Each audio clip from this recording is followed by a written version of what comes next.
कावेरी की शादी एक अच्छे परिवार में हुई थी। कावेरी के पिता रमेश पुलिस अधिकारी थे और माँ अमृता घर संभालती थी। उसका एक छोटा भाई रोहित भी था जो आईटी सेक्टर में पढ़ाई कर रहा था। कावेरी खुद भी एक आईटी कंपनी में कार्यरत थी और उसे 80,000 का मासिक पैकेज मिलता था। हर भारतीय परिवार की तरह कावेरी की भी शादी एक अच्छे परिवार और लड़के से कर दी गई। लड़के का नाम उमेश था जो सुंदर और स्मार्ट था। वह मेडिकल फील्ड में अच्छे पैकेज पर काम कर रहा था। उसके पिता रिटायर्ड सरकारी कर्मचारी थे और माँ कामिनी घर के कार्य में व्यस्त रहती थी। शादी के 2 दिन बीत चुके थे। घर में खुशियों का माहौल था। तभी कामिनी कावेरी के पास आकर कहती है, बहू, तेरा बाप इतना बड़ा ऑफिसर है, ये चेन कैसे दे दिया? 1 तोले की भी नहीं है। तू तो एक ही बेटी थी ना, उनकी कौन से 2-4 बेटी बिहाने थे? इतनी भी कंजूसी कैसी? कावेरी चुप रह जाती है। उसने अभी तक अपने माता पिता को नहीं बताया था कि सासू माँ उसके साथ कैसा व्यवहार करती है। एक दिन उसकी सास उससे कहती है, तेरा बाप एक नंबर का कंजूस है, हमें बेवकूफ़ बना दिया, कुछ भी नहीं दिया। कावेरी से रहा नहीं गया और वह जवाब देती है, मम्मी जी, आपको क्या चाहिए? मेरे पापा ने आपको मेरे जैसी कमाने वाली बहू दी है जो महीने के 80,000 रुपये कमाती है। और क्या चाहती हो? वह अपना घर बेच के आपको दे देते। कामिनी को यह जवाब बहुत बुरा लगता है और वह उसे उल्टा सीधा बोलती है। कावेरी को बहुत बुरा लगता है पर वह चुप हो जाती है। उसके ससुर यह सुनकर उसके पास आकर कहते हैं, बहू, इसके मुंह मत लगना, ये बहुत ही दुष्ट है। इसने मुझे भी कभी चैन की रोटी नहीं खाने दी। अब ये तेरे पीछे पड़ी है। आशा कहती है, मम्मी तो अपने मायके जाती है तो बेचारी सीधी सादी मामी को भी बहुत सताती है। लोग डर के मारे कुछ नहीं बोलते। कौन पानी में रहकर मगरमच्छ से बेर ले। घर में रहना है इसलिए कोई कुछ नहीं बोलता। उनसे कावेरी परेशान हो जाती है। एक दिन नाश्ता बनाकर सासू माँ को देती है, लेकिन नाश्ते का प्लेट उसके ऊपर फेंक कर कहती है, ये क्या नाश्ता बनाया है? ना नमक का पता है ना कोई टेस्ट है, सिर्फ तेल भर के रख दिया है। जबकि वही नाश्ता सभी लोग बड़े चाव से खा रहे थे। उसके ससुर बोलते भी है, क्या प्रॉब्लम है? बढ़िया तो है। कामिनी उन्हें भी 4 बातें सुना देती है। कावेरी रोते हुए जाकर अपने कपड़े बदलती है और बिना कुछ खाए पिए ऑफिस चली जाती है।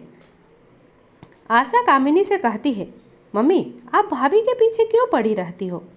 वह बेचारी नौकरी भी करती है और जितना हो सकता है घर का काम भी करती है। और क्या कमी की थी? उसके पिता ने सब कुछ तो दिया और सबसे बड़ी बात तो इतनी अच्छी बहू दी है आपको, उसकी इज्जत करनी चाहिए। कामिनी उसे गालियाँ देने लगती है। कावेरी ऑफिस में बैठे बैठे सोचती है कि वह अपने पिता को सब बातें बता दे, पर इससे उन लोगों को टेंशन हो जाती। वह समझ नहीं पा रही थी कि इस मुसीबत से छुटकारा कैसे पाए। उसका पति भी तो उसका साथ नहीं देता है। शाम को कावेरी घर में आती है और कपड़े बदलकर अपने लिए चाय बनाकर लाती है। उसका सर दर्द कर रहा था। ससुर जी और ननद मार्केट से सामान लाने गए थे। कामिनी उसी समय उमेश के साथ घर में आती है। वह भी कुछ खरीदारी करने मार्केट गई थी। वह अंदर घुसते ही कामिनी को बेटी चाय पीते देखकर आग बबूला हो गई है और कहती है, हरामखोर, अपने अकेले के लिए चाय बना लाई, हमारे लिए तेरा बाप बनाएगा क्या? कावेरी कहती है, हर बात में माँ बाप का नाम मत लाया करिए। कामिनी बेटे से कहती है, देखा कैसी जुबान लड़ा रही है, आज इसका दिमाग ठिकाने लगाती हूँ। वह कावेरी को मारने के लिए आगे बढ़ती है। पहले से सर दर्द से परेशान कावेरी गुस्से में सासू माँ की चोटी पकड़कर 2 झापट धर देती है। उसी समय दरवाजे पर ससुर जी और आशा पहुँचते हैं।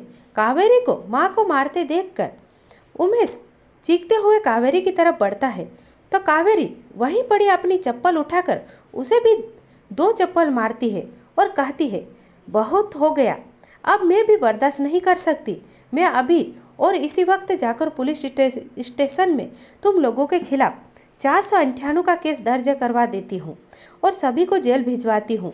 सासू माँ की तो मार खाते ही हालत खराब हो गई थी। अब जेल की धमकी ने तो और डरा दिया था। वह समझ गई थी कि अगर उसका बाप चाहेगा तो उन्हें कई सालों तक जेल में कटवा सकता है। उसका पति भी घबरा कर कमरे में जाता है और सास भी रोते हुए कमरे में जाती है। उनके जाने के बाद ससुर जी और आशा अंदर आते हैं। कावेरी अभी तक स्तंभ खड़ी थी कि उसने यह सब कैसे कर दिया।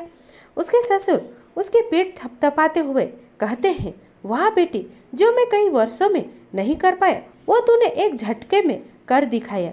दूसरे दिन से सुबह सुबह सासू माँ चाय बनाती हुई दिखाई दी और ढंग से बात करने लगी। कावेरी को अपने किए पर दुख भी हुआ, पर उसका रिजल्ट देखकर खुशी भी हुई। आज कावेरी के बेटे का 12वां जन्मदिन मनाया जा रहा है और पूरा परिवार जुटा है। उसकी सासू माँ सभी काम कर रही थी। उस दिन के बाद से उनका और उमेश का व्यवहार ही बदल गया था। कामिनी को और क्या चाहिए था। वह बहुत खुश थी और साथ ही उसके ससुर और ननद भी बहुत खुश थे।